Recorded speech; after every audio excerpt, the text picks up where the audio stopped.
Hello guys, आज मैं आपको बताऊंगी स्वामी विवेकानंद जी के बारे में। उन्होंने कैसे अपने जीवन को सार्थक बनाया, उन्होंने कैसे कठिन परिस्थितियों में भी जीना सीखा और वो कैसे हमें, आपको और इन भारतवासियों को कैसे शिक्षा का एक प्रसार फैलाया कि हमें कैसे अपना जीवन यापन करना चाहिए और कठिन परिस्थितियों में भी हमें कैसे जीना चाहिए। कैसे उन्होंने गुरु से शिक्षा प्राप्त की, कैसे वो अपने गुरु की आज्ञा को भगवान की आज्ञा मानते थे। चलिए आज हम उनके बारे में जानते हैं।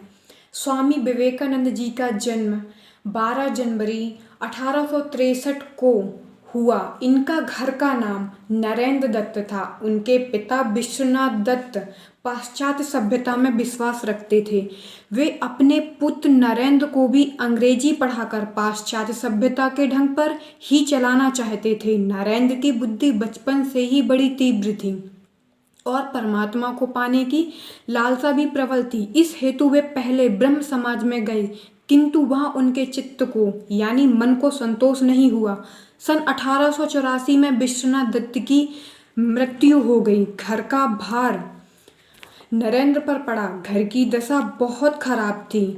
कुशल यही था कि नरेंद्र का विवाह नहीं हुआ था।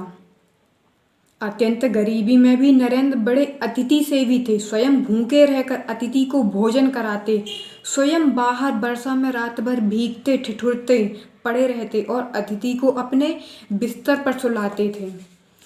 रामकृष्ण परमहंस की प्रशंसा सुनकर नरेंद्र उनके पास पहले तो तर्क करने के विचार से ही गए थे, किंतु परमहंस जी के देखते ही पहचान लिया कि ये तो वही शिष्य है जिसका उन्हें कई दिनों से इंतजार है। परमहंस जी की कृपा से इनको आत्म साक्षात्कार हुआ। फलस्वरूप नरेंद्र परम देव जी के शिष्यों में प्रमुख हो गए।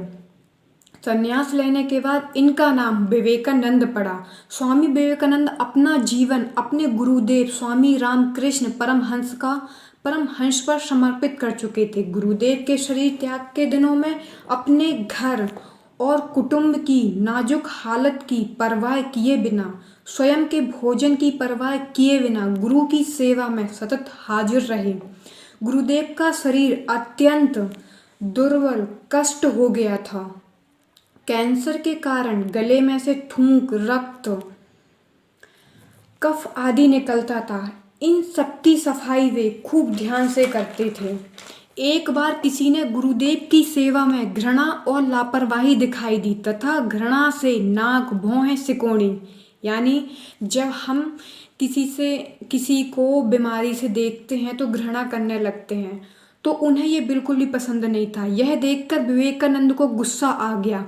उस गुरु भाई को पाठ पढ़ाते हुए और गुरुदेव के प्रति प्रेम दर्शाते हुए उनके बिस्तर के पास रक्त, कफ आदि से भरी थूकदानी उठाकर पी गए।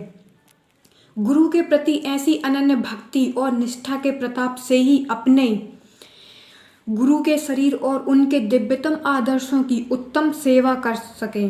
गुरुदेव को वे समझ सके, स्वयं के अस्तित्व को गुरुदेव के स्वरूप में विलीन कर सके, समग्र विश्व में भारत के अमूल्य आध्यात्मिक खजाने की महक फैला सके। उनके इस महान व्यक्तित्व की नींव में ऐसी ही गुरु भक्ति, गुरु सेवा और गुरु के प्रति पूर्ण निष्ठा थी।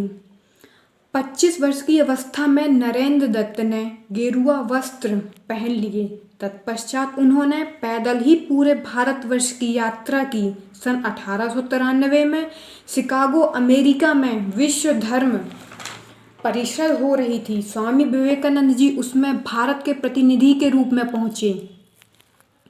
यूरोप, अमेरिका के लोग उस समय पराधीन भारतवासियों को बहुत हीन दृष्टि से देखते थे, लेकिन वो वहाँ भी हार नहीं माने। वहाँ लोगों ने बहुत प्रयत्न किया कि स्वामी विवेकानंद को सर्व धर्म परिषद में बोलने का समय ही ना मिले। एक अमेरिका प्रोफेसर के प्रयास से उन्हें थोड़ा समय मिला, किंतु उनके विचार सुनकर सभी विद्वान चकित हो गए। किंतु अमेरिका में उनका बहुत स्वागत हुआ। वहाँ उनके भक्तों का एक बड़ा समुदाय हो गया। 3 वर्ष तक वे अमेरिका रहे और वहाँ से लोगों को भारतीय तत्वज्ञान की अद्भुत ज्योति प्रदान करते रहे। अध्यात्म विद्या और भारतीय दर्शन के बिना विश्व अनाथ हो जाएगा, यह स्वामी विवेकानंद का दृढ़ निश्चय था। अमेरिका में उन्होंने रामकृष्ण मिशन की अनेक शाखाएं स्थापित की। अनेक अमेरिकन विद्वानों ने उनका शिष्यत्व ग्रहण किया। वे अपने को सदा गरीबों का सेवक कहते थे। भारत के गौरव को देश देशांतर में उज्जवल करने का उन्होंने सदा प्रयत्न किया और 4 जुलाई सन 1902 को उन्होंने देह त्याग दिया। ऐसे महान पुरुष, ऐसे महान ज्योति जिसको हम सत सत नमन करते हैं।